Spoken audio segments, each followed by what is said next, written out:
Hello, how are you all doing? There's no doubt that we all make mistakes. Nobody is perfect. However, there's a difference between mistakes. Some may have limited impact, while others can have catastrophic consequences. Welcome to our channel. But before we start, if you're new here, don't forget to subscribe and turn on the notification bell to receive our latest videos. On November 3rd, 2004, a worker named Patrick was working at a fireworks warehouse located in Sist, in the Kolding district of Denmark. Patrick was supposed to move a box of fireworks from one location to another, but instead of getting the usual cart used for transporting the boxes, he decided to carry the box on his shoulder. He thought it was just one box. Why bother fetching the cart, right? Unfortunately, while walking, Patrick slipped and dropped the box. What happened next was literal chaos. The box exploded, and the entire warehouse went up in flames. A total of 284 tons of fireworks exploded, destroying the entire site. Sadly, the explosions extended beyond the warehouse, affecting 350 houses and leading to the evacuation of 2,000 people from the area. Additionally, the explosion and fires injured 17 local residents, 34 emergency responders, and caused the death of one firefighter. Catastrophes can happen due to just a moment of laziness. At precisely 8:07 p.m. on the evening of July 13th, 1977, three powerful lightning strikes hit the Indian Point nuclear power plant in New York State. The result was a massive blackout that affected the most important city in the United States. The critical point here is that in such situations, there should be an emergency protocol in place to restore power within 15 minutes at most. However, because the responsible employee on that day had never encountered this type of emergency before, he didn't handle it properly. What was supposed to be a 15-minute blackout turned into a full 25-hour outage, and it didn't stop there. Because the blackout lasted so long, crime rates in poor neighborhoods began to rise, with looting and robberies spreading across wealthy areas and shops.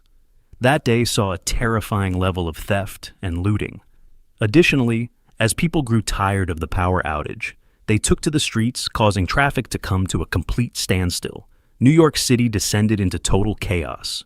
By the time the crisis was over and power was restored, the consequences were severe. There were 2,600 cases of home and shop burglaries, 3,700 reports of fires in various properties, 550 police officers injured, and 3,400 New York residents arrested.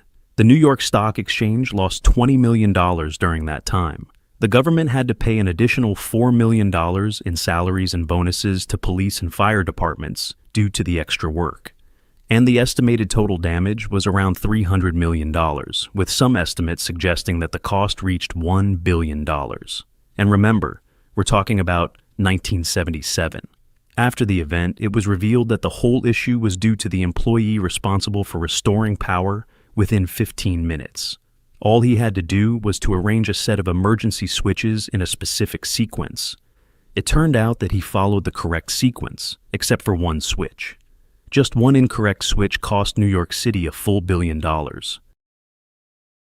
On May 2, 1952, after an extensive publicity campaign, the de Havilland DH-106 Comet, nicknamed the Comet, made its inaugural commercial flight, a journey from London's airport to Johannesburg in South Africa. The purpose of this flight was to showcase the capabilities of the new aircraft on a long-haul journey approaching 8,000 kilometers. Typically, such a journey required 4 different stops, but the Comet managed to complete it in one direct flight. Additionally, the aircraft was 160 miles faster than any other civilian aircraft at the time, with luxurious amenities including larger seats, premium upholstery, and gourmet meals from top restaurants. Surprisingly, the Comet offered windows for passengers to enjoy the view, something uncommon in civilian aircraft back then because planes were more about function than aesthetics. As a result, ticket prices for the Comet were quite steep, making it akin to the Titanic of airplanes at the time.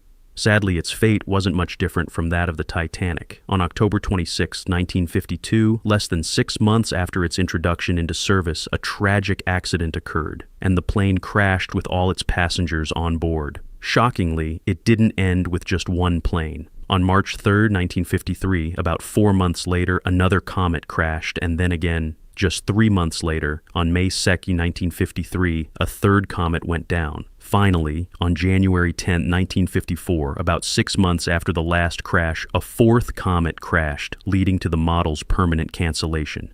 With each accident, engineers went to great lengths to determine the cause, conducting tests and analyses to understand why such an advanced aircraft was experiencing such a high number of accidents. It was a profound mystery. How could a state-of-the-art plane like this suffer from so many catastrophic failures? To get to the bottom of it, engineers requested the production company to manufacture a full-scale plane with the same specifications and manufacturing standards for testing. After hundreds of experiments, the unexpected cause was revealed. The windows on the Comet were square, and the four corners of the square couldn't withstand the intense pressure, leading to stress fractures and ultimately causing the frames to break. This is why all modern civilian aircraft now have circular or oval-shaped windows to ensure pressure distribution across all points, preventing frame breakage. A simple design flaw in the shape of the windows had severe consequences on lives, airplanes, finances, and the reputation of the manufacturing company, which suffered greatly.